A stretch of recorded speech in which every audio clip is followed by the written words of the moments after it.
O Serviço Cristão, capítulo 5. A Igreja como centro de preparo. A necessidade do momento.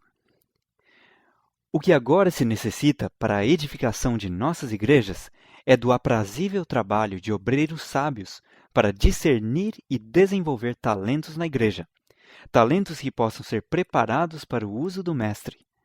Devia existir um plano bem organizado para o emprego de obreiros que fossem a todas as nossas igrejas, grandes ou pequenas, para instruir os membros como trabalhar para a edificação da igreja, e também a favor dos incrédulos.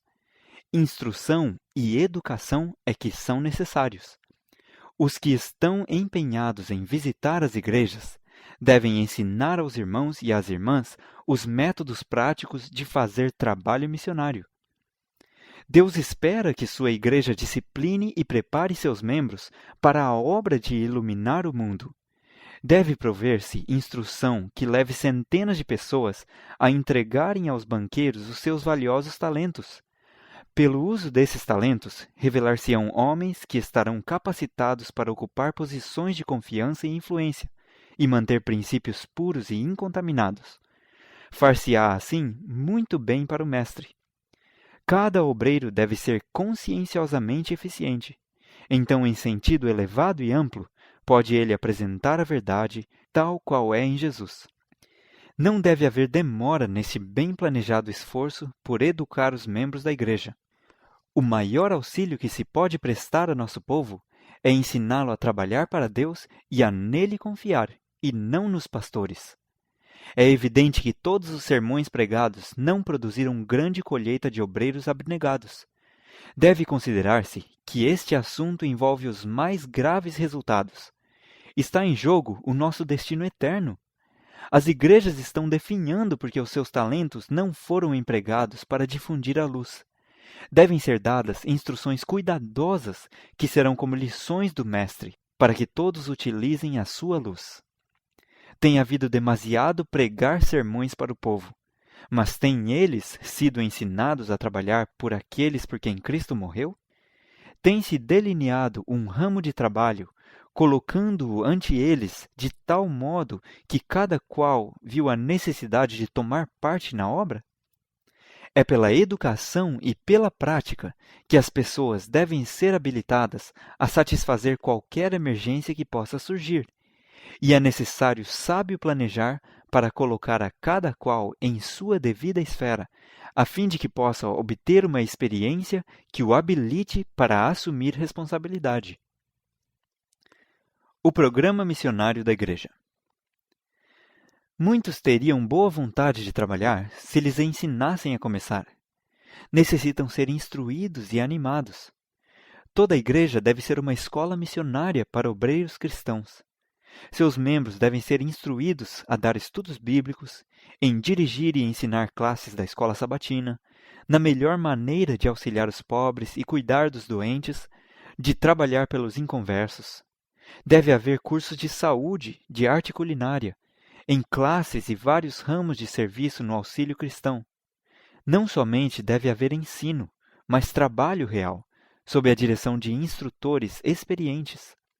Que os mestres vão à frente no trabalho entre o povo, e outros, unindo-se a eles, aprenderão em seu exemplo.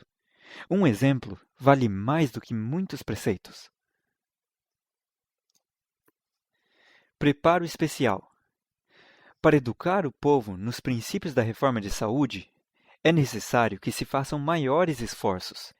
Importa fundar escolas culinárias e instruir o povo de casa em casa na arte de preparar alimentos saudáveis. Todos, adultos e jovens, devem aprender a cozinhar com maior simplicidade. Onde quer que a verdade seja apresentada, o povo deverá aprender a preparar alimentos de modo simples e apetitoso. Cumpre mostrar-lhes como é possível seguir regime alimentar completo sem lançar mão dos alimentos animais. Mas em todo lugar onde há uma igreja, devem ser dadas instruções quanto ao preparo de alimentos simples, saudáveis, para uso dos que desejam viver segundo os princípios de saúde. E os membros da igreja devem comunicar ao povo da vizinhança a luz que recebem acerca desse assunto. Adaptar a instrução. Quantos obreiros úteis e honrados na causa de Deus têm recebido preparo entre os humildes deveres das mais modestas posições da vida? Moisés foi candidato ao governo do Egito, mas Deus não o pôde tirar da corte do rei para fazer a obra que lhe era designada.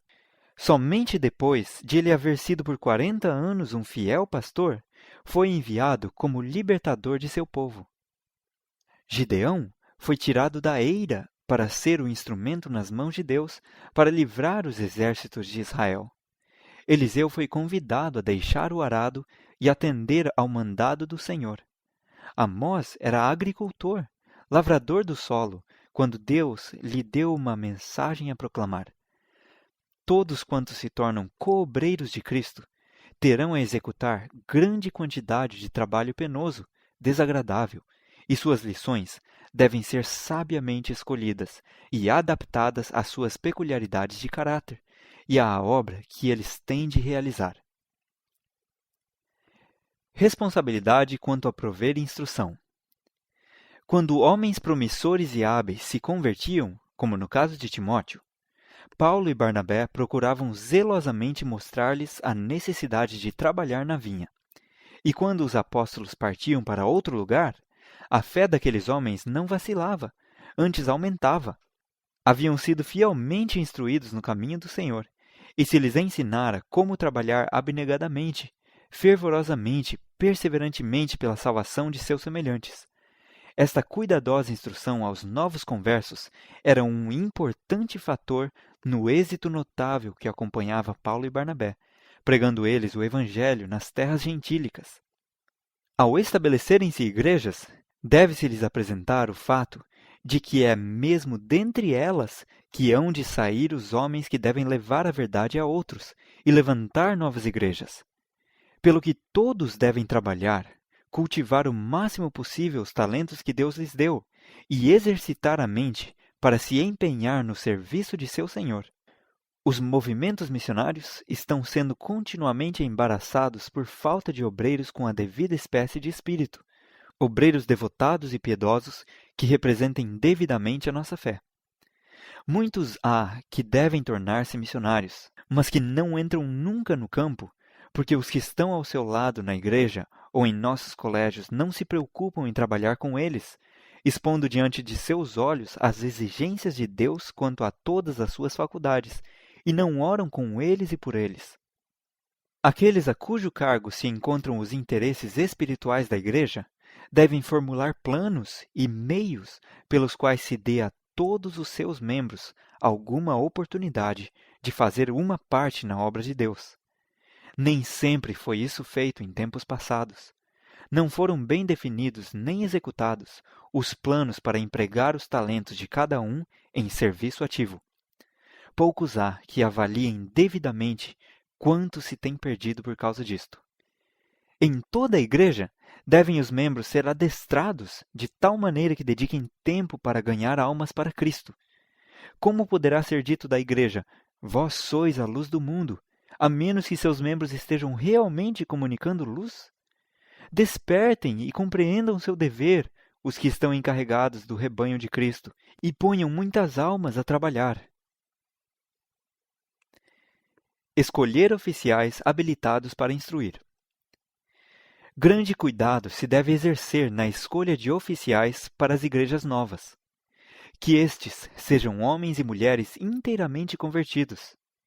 Escolham-se os mais habilitados para instruir, aqueles que sejam capazes de servir tanto pela palavra como pelos atos. Existe uma profunda necessidade de trabalho em todos os ramos. Os anciãos e os que têm cargos de responsabilidade na igreja devem conceder mais reflexão aos seus planos para dirigir a obra. Devem arranjar as coisas de maneira que todos os membros da igreja tenham uma parte a desempenhar, para que ninguém leve uma vida sem objetivo, mas que todos realizem o que lhes for possível de acordo com as suas várias aptidões. É essencial que os membros da igreja sejam educados de tal forma que se venham a tornar abnegados, dedicados e eficientes obreiros de Deus. E é só assim que a igreja pode evitar tornar-se infrutífera e morta. Todo membro da igreja se deve tornar um obreiro ativo, uma pedra viva, espargindo luz no templo de Deus. Os membros da igreja devem educar a si mesmos.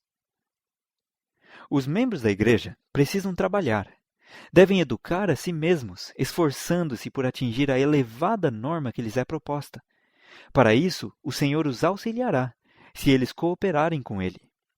Não devemos perder oportunidade alguma de preparar-nos intelectualmente para a obra de Deus. A norma divina. O Senhor deseja que obtenhamos toda a instrução possível com o objetivo em vista de partilhar com os outros nosso conhecimento. Ninguém pode saber onde nem como será chamado para labutar ou falar para Deus. Somente nosso Pai Celeste vê o que pode fazer do homem. Há perante nós responsabilidades que nossa fraca fé não discerne. Nossa mente deve estar tão adestrada que, se necessário, possamos expor as verdades da Palavra de Deus perante as mais altas autoridades terrenas de maneira tal que glorifique seu nome. Quem tem estado a preparar-se para sair a trabalhar em sua vinha? Deus não se agrada com novatos. Ele deseja que façamos o melhor e mais elevado uso possível dos talentos que nos concedeu. Ilustração. Eu sonhara que alguém me trouxe uma peça de um tecido branco e me incumbiu de cortar dele vestes para pessoas de todos os tamanhos, de todas as condições de vida e de todas as modalidades de caráter. Foi-me ordenado que as cortasse e as deixasse preparadas para serem feitas quando reclamadas. Tive a impressão de que muitos daqueles para os quais fora incumbida de cortar vestes não as mereciam. Indaguei então se esta era a última peça de tecido que tinha a cortar, ao que me foi respondido que não. Que tão depressa houvesse acabado essa, havia ainda outras para cortar. Senti-me desanimar ante o acúmulo de trabalho que vi diante de mim. Verifiquei que estivera empenhada em talhar vestes para outros durante mais de 20 anos e que o meu trabalho não fora apreciado. Também não podia ver que houvesse sido de grande benefício. Falei então à pessoa que me trouxera os tecidos, aludindo particularmente a uma mulher, para a qual tinha sido incumbida de cortar um vestido. Observei-lhe que não saberia apreciar o vestido e que presenteá-la com o mesmo seria perder tempo e tecido. Era muito pobre, de pouca cultura, desordenada nos hábitos, de sorte que havia de sujá-lo muito breve. A pessoa respondeu-me: corta o vestido. É esse o teu dever. O prejuízo não é teu, senão meu. Deus não vê conforme os homens veem. Ele distribui o trabalho que deseja ver feito, e não sabes qual deles prosperará, se este ou aquele. Ver-se-á que muitas dessas pobres almas entrarão no reino, enquanto outros, favorecidos com todas as bênçãos da vida, tendo todas as vantagens para o aperfeiçoamento, serão deixados fora. Durante horas, os soldados são exercitados em se desembaraçar de suas mochilas e colocá-las de novo rapidamente em si. É-lhes ensinado a ensarrilhar armas e tomá-las com rapidez. São exercitados em fazer um ataque contra o inimigo e treinados em todas as espécies de manobras. Assim continuam os exercícios preparatórios de homens para todas as emergências. E deveriam aqueles que lutam pelo príncipe Emanuel ser menos zelosos e diligentes em se preparar para o combate espiritual? O fim do capítulo 5 do Serviço Cristão.